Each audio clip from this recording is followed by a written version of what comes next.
Hello friends, welcome back to our vehicle. నా పేరు అరవింద్. అశోక్ లేలాండ్ నుంచి ఎలక్ట్రిక్ దోస్త్ వస్తే ఎలా ఉంటుందో మీకు తెలుసా?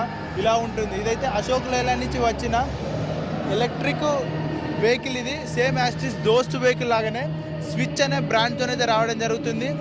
IEV4 అనేది వస్తుంది. సేమ్ బాడీ డైమెన్షన్ చూసుకున్నట్టయితే అశోక్ లేలాండ్ దోస్త్ ఏ విధంగా ఉంటుందో ఆ విధంగా ఉంటుంది. ఇది ఎలక్ట్రిసిటీతో నడుస్తుంది. ఒక్కసారి ఛార్జింగ్ చేసినట్టయితే 160 కిలోమీటర్ల రేంజ్ అయితే వెళ్ళడం జరుగుతుంది. 1700 పేలోడ్ కెపాసిటీని అయితే ఈ వెహికల్ అయితే తయారు చేశారు. ఈ వెహికల్ గ్రాస్ వెయిట్ చూసుకున్నట్టయితే, గ్రాస్ వెయిట్ అంటే వెహికల్ వెయిట్ అలాగే పేలోడ్ మొత్తం చూసుకున్నట్టయితే 3490 కేజీలుగా అయితే ఉండడం జరుగుతుంది. ఇంతకుముందు చెప్పినట్టుగా 1700 పేలోడ్ కెపాసిటీ ఉంటుంది. ఒకవేళ మనం ఇంటి వద్దనే ఛార్జింగ్ చేసినట్టయితే 8 గంటల సమయంలో ఛార్జింగ్ అనేది ఫిల్ కావడం జరుగుతుంది. ఒకవేళ ఫాస్ట్ ఛార్జర్తో చేసినట్టయితే 70 నిమిషాల సమయంలో ఛార్జింగ్ అనేది ఫిల్ కావడం జరుగుతుంది. మ్యాక్సిమం స్పీడ్ విషయానికి వచ్చినట్టయితే 70 కిలోమీటర్ల మ్యాక్సిమం స్పీడ్ వెళ్తుంది. Vehicle body length